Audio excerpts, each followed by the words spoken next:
so back. All right, what is up, everybody? We are so back, and football is back officially. We have NFL, we have college football. We had so much football this weekend, and it was magnificent. What do you think, Ed? Yeah, it was great. I mean, it was nonstop football pretty much from, noon on Saturday till 11 p.m. on Sunday. We had a little break for sleep there Saturday night, but even that was kind of short with that Michigan game coming in a little later there. So it was a great weekend, good weekend. And I got a lot to get off my chest here this week. We got a lot to talk about. We got the Falcons season opener. We got Georgia football. We got Florida losing to South Florida. We got a lot to talk about today. So let's just get right into it with the one that I think is the most funny. Florida versus South Florida. Last week was a shit on Alabama week. This week is shit on Florida. Georgia just being so much better than their rivals. What did you think about that game? Me personally, I think that that game was probably poor coaching out of Billy Napier more than anything else. I do think that obviously Florida itself has had problems with the coaching for a while, and it keeps being that you got to wait on Billy Napier and you got to wait on Billy Napier. But I didn't see any inspiration with the play calling that game that brought me to think that this is going to be a guy who's going to be here for a long time. All game Florida didn't look great, but you at least had the lead going into the final drive for South Florida. And I mean, if you can't hold South Florida to, nothing there, then you're not gonna. And not that I'm saying South Florida is terrible. I think that they're a pretty good team. But They're I ranked now. mean, you go into LSU, they are ranked now. I mean, if you go into LSU or you play LSU and you try to play like that, it's not going to be 18-16. It's going to be 48-16. So I don't know. That's just how I feel about it. That was kind of what I was thinking. I caught the end of the game after the Georgia game. South Florida had the ball, or Florida had the ball with 2 minutes and 44 seconds left, up one. A good football team doesn't lose that game. I'll just be honest about it. You No, got you shouldn't. 2 minutes and 44 seconds. You get a couple first downs against unranked South Florida, who has been your little brother for so long, you've been so much better than them for so long. That's a game that you just have to close out. You can't let South Florida get into Absolutely. that game, get back, get another drive, get within field goal distance. That's just not a it's just not a game that good teams that have the college football aspirations that they did, that's just not a game that they lose. And Florida kind of showed with the Uh, coaching and with everything surrounding the game that uh, they just they just don't seem ready to take that next step. Absolutely. And I Um, think that similarly to that, obviously, where this is piggybacking off of Billy Napier struggling here. But, the Gators are committing, 11 penalties a game for over 100 yards. You want to give a team over 100 yards. I think that that obviously is the player's fault, but I mean, that comes down to coaching. That's like you gotta reprimand your players when you're committing 11 penalties a game for over 100 yards. I mean, last I checked, 100 yards is a touchdown, even if you start from the 1 yard line. So that's pretty bad stuff there. yeah, I mean, there's not going to Yeah. be So I very just many think that games that you that's win. sloppy. I think we're lagging a little bit.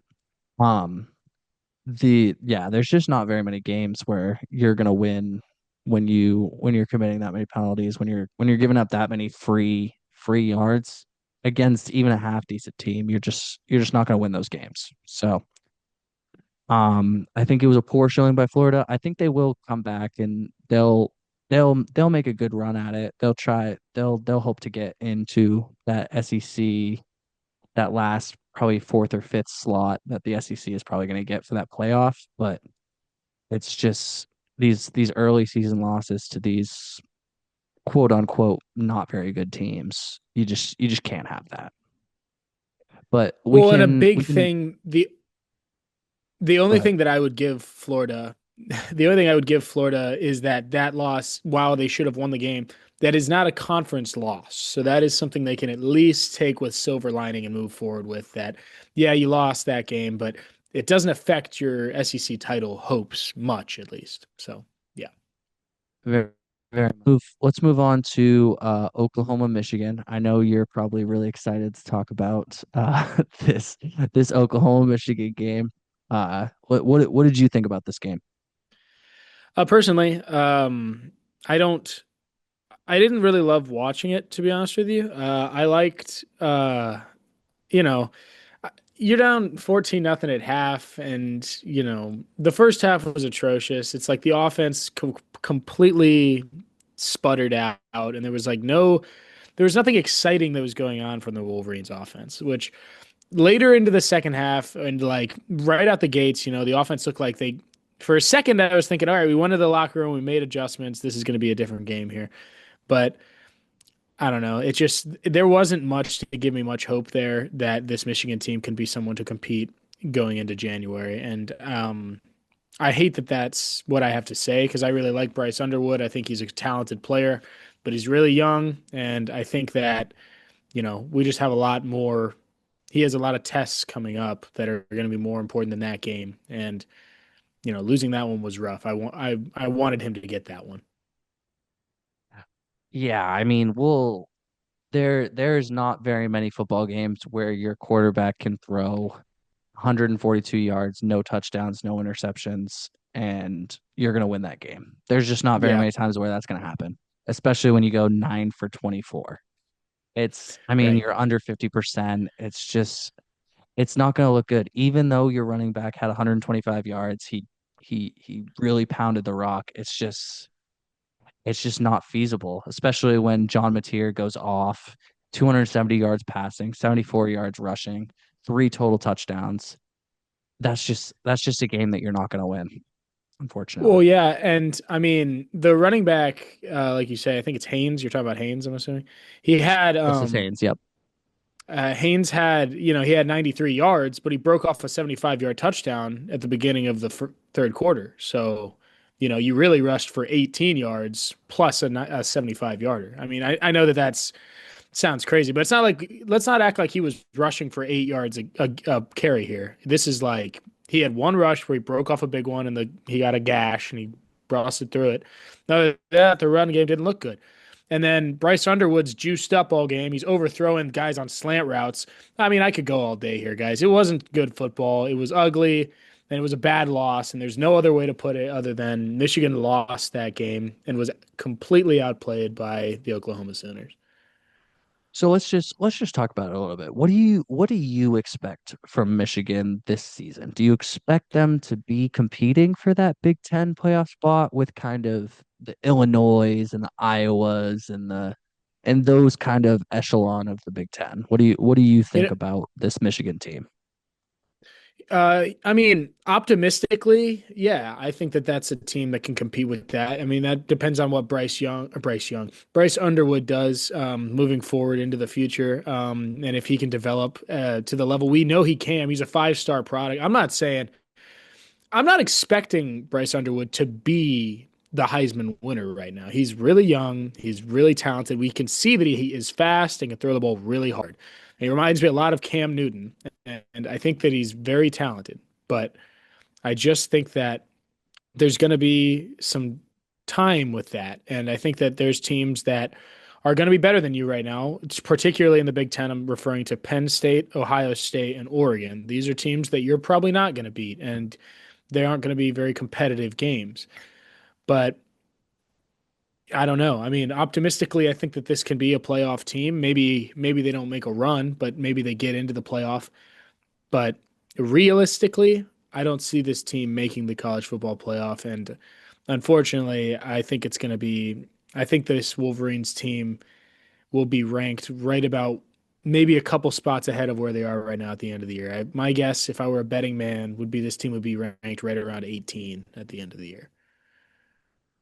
Yeah, I mean, I don't completely disagree. I think it's not the powerhouse Michigan that we've seen besides last year, in the last 10 to 15 years. It's not that powerhouse Michigan. And they're pumping money into the program. It's going to get better, but right now with a true freshman quarterback, with with everything that you got surrounding the program in terms of suspensions and fines and all that kind of stuff, I think this might just kind of be a layover year for Michigan where they'll be competitive. They'll win the games they're supposed to in the Big Ten. But in terms of the big game is always kind of a toss up. We got emotions there. We got Michigan was not supposed to win that game last year, and they did.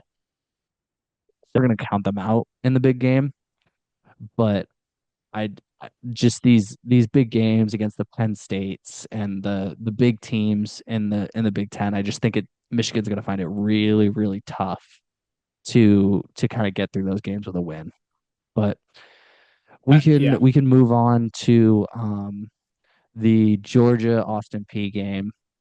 Personally, I was there. I watched the game. We had that rain delay was a little bit weird. I think it threw off the mojo a little bit, but I actually do think that it helped Georgia a lot because up until that point, we were not playing well at all. That Austin P is a team that we should be pumping. It should be 28 to nothing at halftime. We shouldn't even have to think about this game. I should have been at the bar after the rain delay, but it was 14-3 at the end of the first half, and that's just not like a game you can leave. So Right. I think Georgia was a little bit underwhelming this week, but this is when you're allowed to be a little bit underwhelming when you're playing those non-conference opponents that you're paying millions of dollars to come play you in your stadium. And I think that's probably a good reset for them to have before Tennessee this week, which we could talk about a little bit, but I think that this Georgia team still has a few holes in terms of play calling. I mean, I know that a lot of people have been talking about Mike Bobo and his play calling over the past however long. And I think it really became evident at the end of that first half when it's first in goal. We have our line is much bigger, faster, stronger than the Austin PO line, which it should be. We're recruiting from much better areas and we have much better players. And the fact that we aren't saying if you can beat us 3 times on this goal line, you deserve to not have the touchdown. But we're throwing 2 pass plays on first and second down, and then we're trying again on third down and we get stuffed. I just don't see how that's something that's sustainable against a really good team like the Tennessees, like the Ole Miss, like the Like Alabama, Austin P. Texas. Yes, like Austin P, those great teams with the stacked rosters. Right. But I just I'm that's my only concern with this Georgia team going into um Tennessee against a hostile environment at Neyland. It we've played well there over the last however many years, and we've got some big wins, but just the play calling, I have a few question marks about. Sure. And I mean, I'll just touch up pretty much what you were saying too. I agree. It was a little bit sloppy out of Georgia. A win's a win. You extended your home winning streak to like 33 games. That's good stuff. But 28-6 against Austin P is not really one that you're going to be, chanting down the streets, tearing down the goalposts, and marching down, Broad Street. This is, it's a game that you probably should have been ahead and been 28. It should have been 28-6 by, maybe halftime. But there's little bits and pieces that Georgia I think is missing right now, and that's like yeah, you're controlling the game. Like you were never, I mean, Georgia was never going to lose that. That would be unbelievable, but that kind of was a loss a little bit. And I mean, you're 6 for 16 on third downs, against Austin P. What if you go into LSU? Then you're going to be 2 for 16, and then that becomes a serious problem. I don't know. I think that it's all about it becomes about efficiency here from Georgia. They need to be offensively, particularly. I mean, you allowed six to Austin P. That's fine. I mean, it's not bad. You had a stop in the third quarter where they went for it on fourth inside the 10, and you stopped them. That's big. But it's the offensive efficiency right now. It's just like the defense looks good, the defense looks strong, but it's all about the offensive play calling and the offense's ability to be efficient with the football and be able to, exactly like you said, maybe we're not taking a shot on first down every time. Maybe we hand the ball off, get 4 yards, and do a little drag route, pick up, the first down that way. Maybe you do maybe a screenplay. Maybe we don't have to be, two incompletions and then it's third and 10, and now we decide to hand the ball off. That just doesn't tend to work, especially in a pro style offense, the way that Georgia runs it. I just expect to see things change in the future from this Georgia offense. And it's still early. You're going into Tennessee next week. I think that's going to be your biggest, this is where you got to, all right, it's time to knuckle down. Enough of the shenanigans. Let's, run some pro style offense here. And I will say, I think part of it is we're not trying to show the full playbook. There's no need for us um to do that. But I we also need to beat Austin P handily. Okay. So the other big game this week was Arizona State, Mississippi State. Mississippi State pulls off the upset, beats number 12 Arizona State 24 to 20. Did you How much of this game did you catch? What were your thoughts about this game? I caught it towards the end, yeah, because I was obviously watching the Michigan game mostly. They were on at the same time. And I was watching mostly the Michigan game. But as that game started to wind down, obviously I realized that that game was over, unfortunately. So I clicked over to that game and I caught the tail end of it. And I mean, I can't really believe it. I put Arizona State in my top 10 last week. I think that they're a good squad.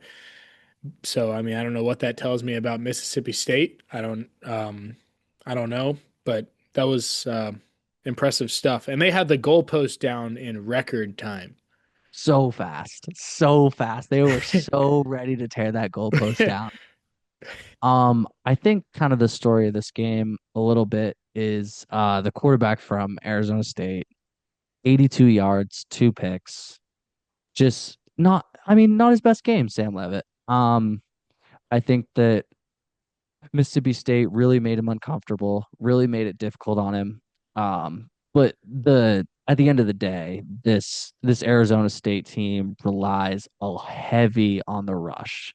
Raleigh Brown had 110 yards. Kanye Udo had 105. I mean, this team is gonna really kill you with the run. Really try to wear you down. And I think that this Mississippi State team just bent, did not break. Um, they were there when it mattered. They came out hard, came out to a 17-3 lead in the first half. They just seemed more ready to play than this Arizona State team. And in these early season matchups, that's really what it takes. I mean, anybody can beat anybody. This is college football. It's craziness. We all know this. So I just think that this Mississippi State team showed up to play. Blake Shapen, the quarterback from Mississippi State, 279 yards, three TDs. He had a monster game. Um, Yep. I don't know how much Mississippi State is going to be able to replicate this performance, but on the back of a lot of really, really bad years for Mississippi State, this is a huge win, and they deserve to take those goalposts down. Yeah, I don't really have much else to say about it. I think you pretty much touched on everything there. I think that was, a good game by Mississippi State and a bad game by Arizona State. And, it was the perfect storm for the Bulldogs. And, congrats to them. Big win. All right, let's shift on over to the NFL. Week one, the week we've all been waiting for. Let's go a little bit in chronological order. Let's start off with Chiefs Chargers on Friday in Sao Paulo. First off, before we get to football, What did you think of the halftime performance? Um, I mean, I actually didn't catch the halftime performance, if I'm being honest with you. What did you think of the halftime performance? I thought her outfit was amazing. I thought she had a great Really? I thought she had a great fit going. Um, no, we don't have to talk about this for very long.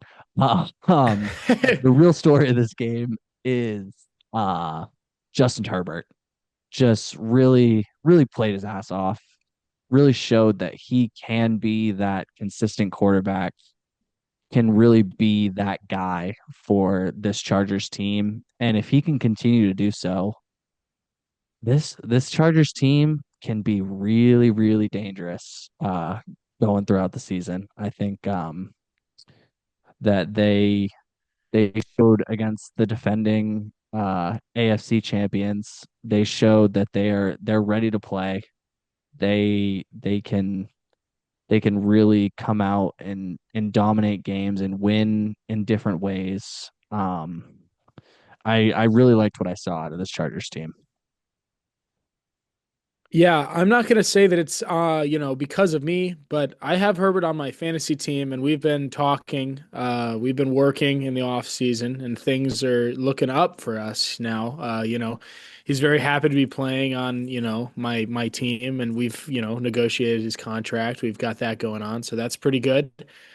But in all seriousness, I do think straight up, no strings attached. Patrick Mahomes was outplayed by Justin Herbert this game, and I think that that was the reason the Chargers were able to beat them. I mean, is Herbert a better quarterback than Patrick Mahomes? No, but he was outplayed in this game, and that's a big win for the Bolts there, and I'll give them their credit where it's due.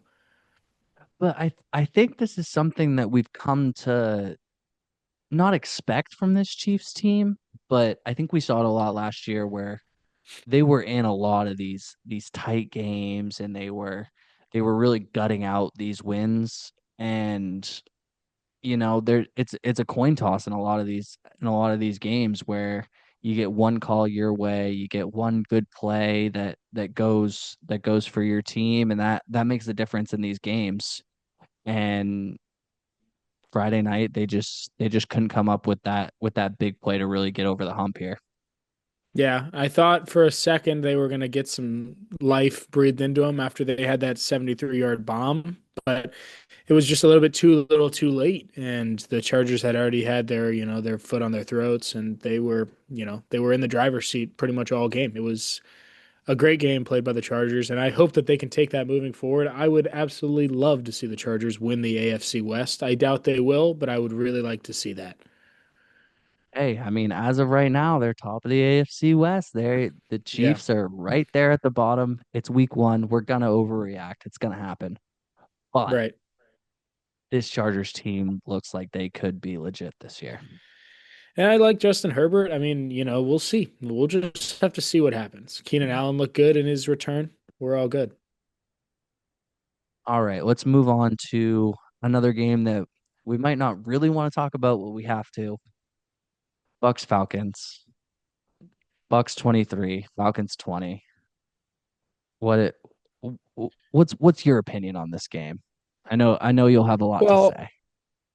me and Austin have we have our schedule here. And later in this episode, I have the plan of me really breaking down what happened in this game and why I'm upset about it. But what happened here is a classic case of, bad play calling from the second half and a kicker who doesn't know how to kick anymore. And that's, will those two things combined will cost you a football game against the reigning NFC South champions. That's just how it is. So the question I was pondering today after watching this game and really digesting it, how does Rodrigo Blankenship not have a spot in the NFL when Younghoe Koo has shown us over and over again that he's just not prepared to make these clutch kicks. Yeah.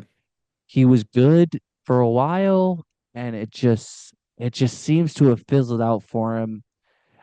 I feel bad. You never want to talk about another man's job, but I just don't see a world in which the Falcons can be competitive with and such an inconsistent kicking game.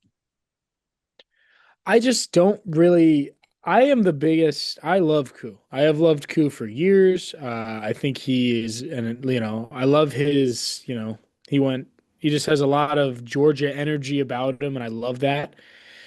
But I just can't excuse a 44-yard kick missed in the NFL. I can't excuse that. I mean, this is in college, a 44-yarder is, that's a longer-ish field goal, but we're even getting to the point in college where 44-yarders are getting hit consistently. If I you're mean, in the those are national, those are gimmies in college now, I think. yeah, I mean, we're getting to that point to where they are. And that means in the NFL, these should be, I mean, Michael Penix did his job this game to get the Falcons in a position to go to overtime. Almost won it on a couple passes down near the goal line. But, anyways, he put him in the position to win the game. They ice coup. He hits the first kick, and the second one just is way right. Like it's not even close. And I can't excuse that in a national football game. I just can't excuse that at that level of football. And I love the guy, and you know, I don't want him to leave, but if it's between Younghoe Koo and the Falcons football games, I'm going to be taking the latter. Definitely. We will get to your full rant later on. But let's talk about probably the best game of the weekend so far. We are recording this while Vikings Bears is going on Monday Night Football. But Bills Ravens 41-40. The Bills with an epic comeback to win week 1 against what seems like, besides the Chiefs, their biggest rival here in the AFC, who it's going to come down to those 3 or 4 teams. Cincinnati looks a little bit better. They finally got a week 1 win, but it's going to come down to those 3 or 4 teams at the end of the day. And the Bills edge out the Ravens early. What did you see in this game? Well, in all honesty, I think it's just I mean, it's a classic case of blown lead. And as a Falcons fan, I know this very well. I know blown leads. I've been a part of them a long time. And I want to tell you, Ravens fans, that it's going to be okay. Like, you're going to be all right. It's going to hurt you for a minute, and people are going to give you some heat, including me. I mean, I'll give you heat. You blew the game. It wasn't Lamar's fault, but I've heard Ravens fans trying to say that Lamar outplayed Allen and it was just like luck that they won. But I will say that's not true. Josh Allen played an unbelievable game with like 4 touchdowns, over 300 pass yards. Lamar looked good, and it's not his fault.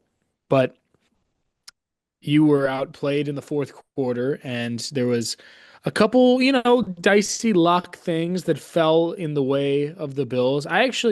I won't even lie, I turned this game off because I had too many streaming services on my YouTube TV with my family. So I just turned it off and started watching regular show. And then William calls me, my buddy Will. He calls me in the middle of the fourth quarter and he's like, "Are you watching this game?" And I watched the remainder of his game. I'm not kidding, on FaceTime like this. And he's like recording his TV and I'm watching the game. And I mean, there were a couple things that just fell the Bills' way. And then when they got the ball back after the Bills stopped the Ravens on that drive, they went three and out. You knew they were winning the game because Josh Allen just has that mentality of like he has some aura around him to where he can just manipulate the game however he wants it to go. And that is what he did against the Ravens in the late fourth quarter. For Baltimore fans, it's just very tough to lose a game where your star running back, Derrick Henry, has 169 yards and 2 touchdowns. And he did have a costly fumble there at the end, but he absolutely balled out. And so did Lamar Jackson. He had 2 touchdowns himself. And that's just, I think that's a game. If you're the Ravens, you go back to camp this week, you go back to practice this week, and you say, "Yeah, there was probably a few things that we need to work on, but offensively, we we did what we're supposed to do. If you score 40 points, you're gonna win 90% of those games, especially in the Right. NFL." Yeah. So I think it all comes down to the Ravens defense.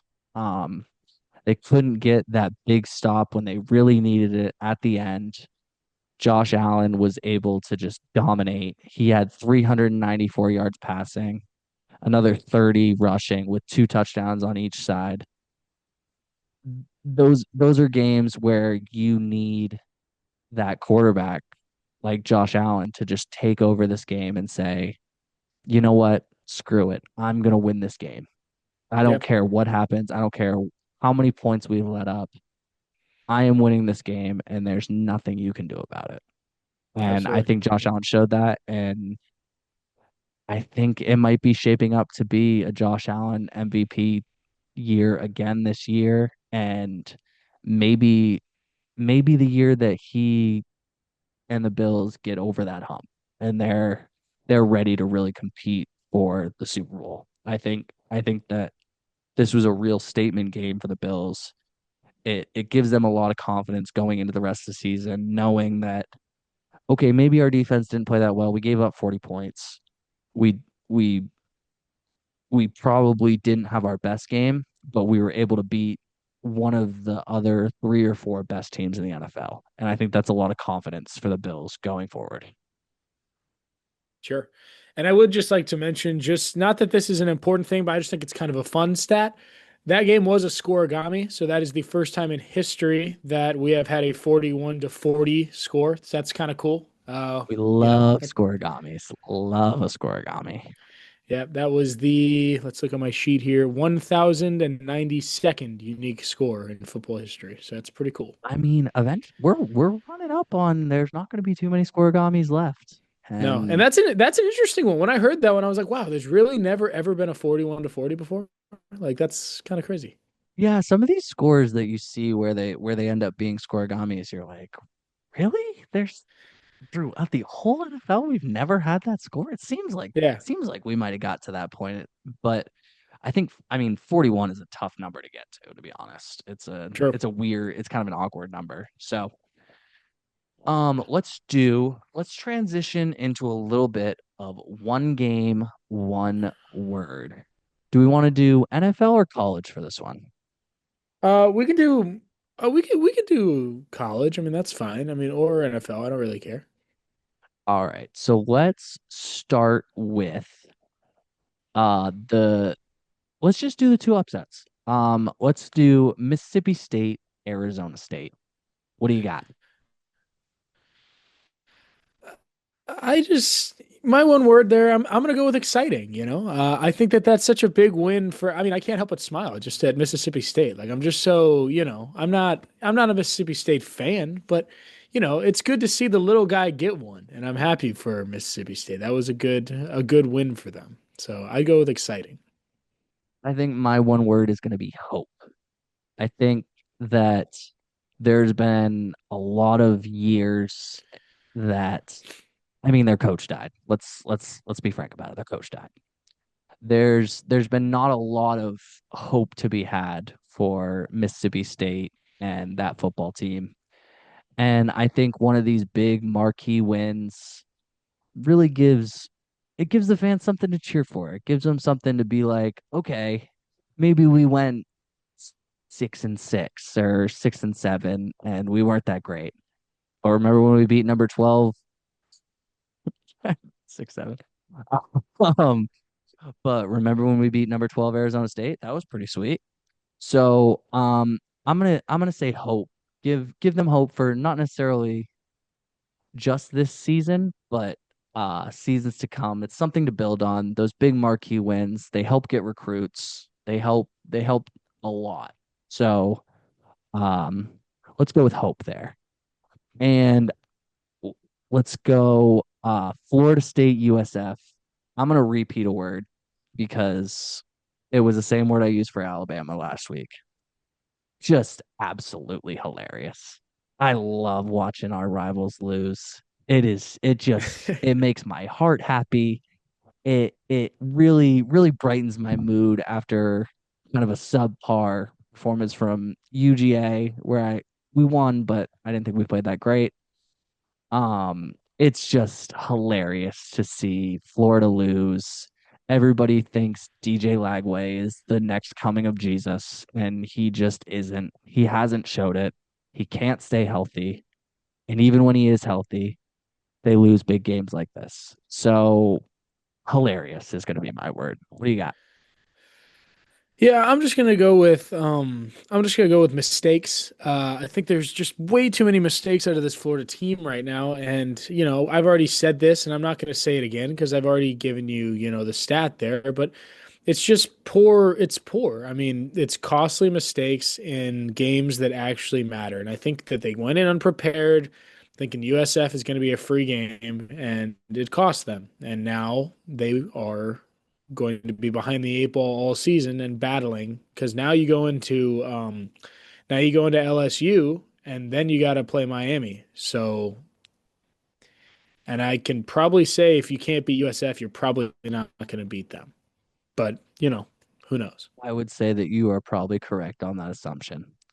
Um, all right, let's transition into a little bit of toast and roast. If you don't remember this segment from last week, we are gonna pick a team or a player, somebody that we want to give a little toast to, show them a little bit of love, and then we're gonna have a roast. We're gonna have a team that was not very good, didn't live up to expectations. Let's start off with the toast. Who is your toast of the week? We'll go with the NFL for this one. NFL for toast and roast. All right. My toast of the week is going to be Justin Herbert and the Chargers offense. I think that that's just a really clean toast. They, outplayed Patrick Mahomes and the reigning AFC champions and a divisional rival at that. I think that it was a good game. It wasn't a home game either, they were in Brazil. So that was just a fun little match that I think Herbert looked very strong and showed why the Chargers have so much faith in him. And I hope to see that moving forward for my fantasy team. So I am a little bit in between my toast because I'd love to toast Daniel Jones and say, hey, you played really well, and the Colts absolutely dominated the they Dolphins, did. but the Dolphins friggin' suck. So Yeah. I am going to switch and go with the Bengals. The Bengals finally get that elusive week 1 win. They get off to a good start. It is against the Browns, who aren't very good, but last year that's a game that those Bengals lose. The defense gives up too many points. Joe Burrow does everything that he can, and the Bengals still end up losing. So I'm gonna toast the Bengals, finally getting over that week 1 hump, getting ready to hopefully make a push for the AFC this season. Now we will move on to our roast. Who would you like to roast this week? Look, man, I mean, I could, roast Young Wei Koo. I could do that if I wanted to. But I think that's a little bit too easy and a little bit too much of a low blow to. I don't blame that game fully on Koo, so I'm gonna throw blame here on Bryce Young and the Carolina Panthers offense, which was completely stagnant against a Jaguars team that is not gonna. Well, I guess what do I know? I'm just some guy who watches football. I don't know anything. Maybe the Jaguars are good, but as far as I'm concerned, that is not a good team. And the only touchdown he scored all game was a pretty much garbage time dump pass over to Chuba Hubbard. And I mean, the offense was terrible. Bryce Young looked inconsistent. He looked like it was his first game again. And I'm big on Bryce Young. I love the guy. He looked inconsistent. He looked just not confident, to say the least. I roast of the week. My roast of the week is going to be the Saints equipment department. What the hell are we doing with those Saints uniforms? It's week 1. Saints, you guys have good uniforms. Like, you got No, good colors. What are no, they we don't. doing wearing this beige bullshit on week 1? What are we doing? This is it's just absolutely terrible. And really inexcusable from the Saints, if I'm being real honest about it. Um, but we let's not talk about the Saints uniforms for too long. Um, let's go into our power rankings. We'll start off with the NCAA. Let's go with our top 10 of the NCAA. We'll just fire right through them. I'll have you go through right through your top 10, and then I will go through mine. We're doing NCAA power rankings. Let's do this thing. All right, we'll go right off the bat here. And do you want me to just rank my 1 through 10, or do you want to do 1, 1, 2, 2? Like, how do you want it? Let's just go 1 through 10. Let's rip it. All right, my number one team in the nation right now is the Ohio State Buckeyes for obvious reasons. My number two team in the nation right now is the Penn State Nittany Lions for obvious reasons. My number three team in the nation would be for obvious reasons. My number four team in the nation right now is going to be UGA. I know that people are probably going to call me a homer for that, but I don't really care. I know they didn't play great against Austin P, but you tried telling me that there's more than four teams that can beat that Georgia team, and then we'll talk. Number five would be Miami. I think that Miami looks good. They look strong. Offense looks powerful right now. Six is Oregon. I think I had them there last week. You know, they're playing good football, but they're playing nobodies. So we'll just see how they, go look going down the line. Number nine, or not number nine. Number seven, I'm taking Illinois. I think that Illinois is a good squad. I think that they're playing good football right now, and we'll see what happens moving forward. Number eight, I'll take Texas. You know, they lost. They look better. Arch looked better, but they're playing nobody. Number nine, I'm going to throw Notre Dame there. That's just a obvious pick. I feel like they lost last week, but they you know didn't play this week, so I can't really say much about them. And then number 10, I'm taking South Carolina. What? No FSU? Ed, what are you doing? I'm not ready yet, guys. I'm not there yet. We'll move, we'll see what happens in a couple weeks. I do like that list. We're gonna have some similar picks. Number one, Ohio State. I mean, until somebody knocks them off, they're gonna stay right there. Penn State number two. Um, I am going to go with Miami number three. I really like this squad. I think they're playing with a lot of swag.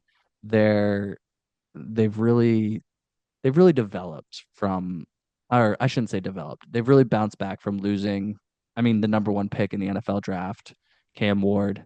I really like this Miami squad. Number four, I'm gonna go Georgia. Another homer pick, but I think the same thing that you said. You give me four teams that you think can confidently beat that Georgia team, maybe maybe I'll step down, but I don't think so. Number five, I'm gonna go LSU. Um, Number six, I will go with Texas. Number seven, I'm gonna go with Oregon. Number eight, Notre Dame. Number nine, Illinois. And then number 10, I'm going to have Oklahoma with that big statement win this week. I think they deserve some recognition here in this top 10. Let's All move right. on to the NFL. Why don't we do just our our AFC and NFC championship predictions? We'll do top two in each division. Who we think is really going to be competing for those spots. All right. Is this biased or is this unbiased? You cannot pick the Falcons. They're not going to make the NFC Championship game. Okay. All right. Well, they are, but okay. We'll see. I guess I mean it's such a safe and easy pick, but the game that we watched last night has a very high likelihood to be the AFC Championship game. I think that those are the two best teams in the NFL right now. I think that those offenses look amazing, and I mean, they're putting up 41 and 40, so the defense I'm not going to give any credit to. I don't think they deserve credit. But I mean, that's such an exciting game, and that's what football is all about. That was the game that I was waiting to watch all day, and it just was an amazing game. It turned out to be a really good game, and that would be my AFC championship if I had to bet on it right now. I think for me, it's gonna be the Bills and the Cincinnati Bengals. I think this year is the year that Joe Burrow really shows that he can. I mean, he's been doing everything for this team his whole career, really. And I think this year he has a little bit more help on defense. I think that they can really make a run here. So I'm gonna go with the Bills and the Bengals in the AFC. What do you got for the NFC? NFC, okay, so it's time for my weekly way overreaction to a team that probably doesn't deserve to be here.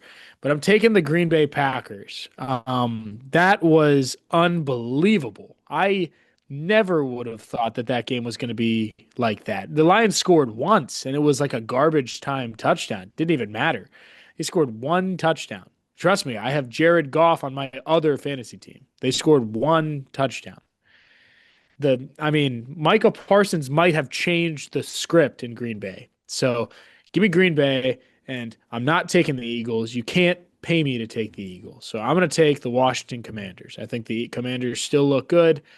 I think those are the two best, well, maybe not the best, but they are two very strong teams that I think have, um, you know, young QBs and a solid defense. And I think that's really, defense wins championships. So let's see. I think those are my two picks right now. I really like those picks. I am gonna pick the Eagles. They're the defending champions.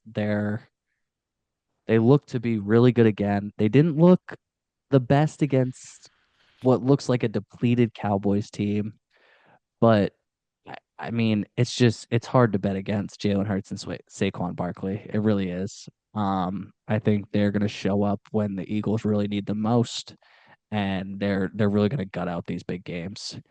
And I also have the Green Bay Packers. I would like not to pick them. I mean, I don't necessarily love the Packers, but this team just looks really, really good. They still have a young quarterback who I think can really do a lot of good things and be what they need to really, really push them over. So I have the Eagles and the Green Bay Packers in the NFC Championship after week one. Huge overreaction. It's gonna be, but that's what I like. All right, Ed. Yeah. I am gonna let you take the floor. I'm gonna let you just rage about the Falcons for a minute. All right. I mean, I'm gonna try to keep this short. I'm gonna keep it brief. I mean, let me talk to Raheem Morris. If Raheem Morris is out there, I want you to listen. Okay, I want you to listen good. I'm sure he's listening. I don't. I'm sure he is. I want you to understand that I'm tired of the handoffs up the middle, like one every first down. I'm tired of the shotgun handoff up the middle. It's not working. We're just getting stuffed for no yards, and then we have 2nd and 10. It's like we have two plays to get 10 yards instead of three. You're completely throwing first down out the window, and I'm tired of it. I'm totally tired of you doing that. Second of all, it's the same red zone offense that we've seen in the past 7 years. This is why we're not making the playoffs, guys. It's the same offense when we get into the red zone. We go into this like weird mode where it's like Michael Penix can't throw anymore. So now we got to do weird stuff. And I get that the windows get tighter down there. I understand that. I understand that it's harder to pass the ball there. But draw something up that's kind of a designed fun play. Don't just like hand it off up the middle or throw like a fade route. Like it's just draw something up that's, causes some misdirection and, works and just gets the defense on their heels. Just try to get something working there. Now, I'm going to give some credit here where it's due. The I mean, the Bucks are a good team, and personally, even as an extremely biased Falcons fan, I knew that we were probably going to split with the Bucks. It was probably going to be we were going to get one, they were going to get one. So we're not behind the eight ball yet. We just got to go get them in Tampa. But I mean, we'll go. I don't know why Koo is still on my team. I don't understand it. I love the guy and I love what he's done for Atlanta. And he like, brought hope when there was none. But I don't understand why he's still here. He can't make a 44-yard field goal. And we saw this last year too. I know that he was injured, but we saw the same thing. He's not here anymore. He's old and he can't play kicker. He's got the yips. And I'm sorry, I love Koo, but I just don't. I'm tired of him being on the team.